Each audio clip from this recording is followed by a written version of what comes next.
Once upon a time, in a quiet little village surrounded by hills and rivers, there lived a young man named Thomas. Thomas had everything he needed: a small house, good food, and a few friends. But he was never happy. Every morning, he walked to the market.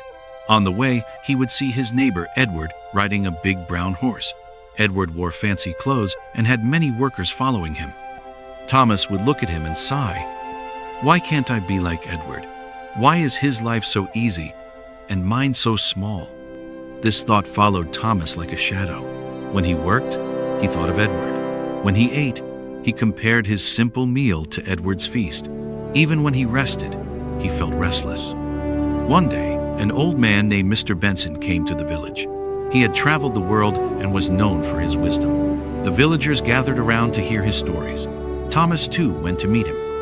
When Thomas got the chance, he asked, "Sir, how can I be happy like Edward? His life is perfect, and mine feels so small." Mr. Benson looked at him and smiled gently.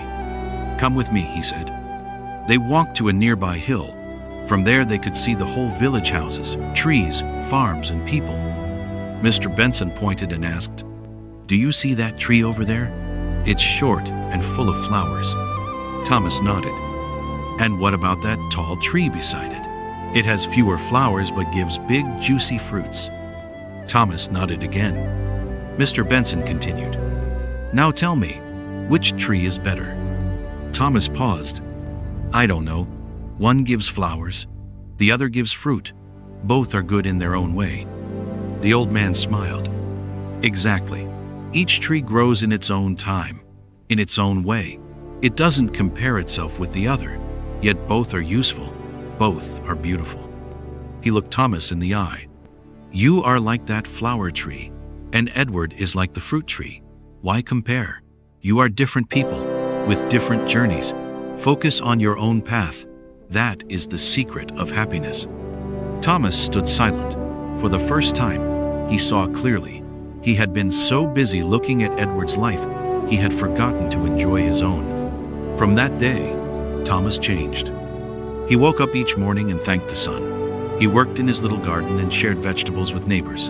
He played with children and smiled more often. He no longer looked at Edward with envy. In fact, one day Edward came to Thomas and said, "You always look so peaceful these days. What changed?" Thomas just smiled and said, "I stopped comparing, and I started living."